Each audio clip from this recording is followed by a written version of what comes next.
Chromatic repair follows researchers who study how dyes fix to fibers under light and heat, showing that color fastness affects both longevity and the environment. The story highlights natural pigments and modern synthetic dyes, explaining how mordants and binder chemicals influence wash fastness and fading.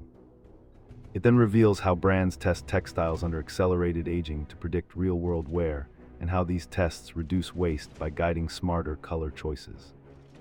The narrative focuses on a small studio collaborating with chemists to develop dyes that resist running during washing.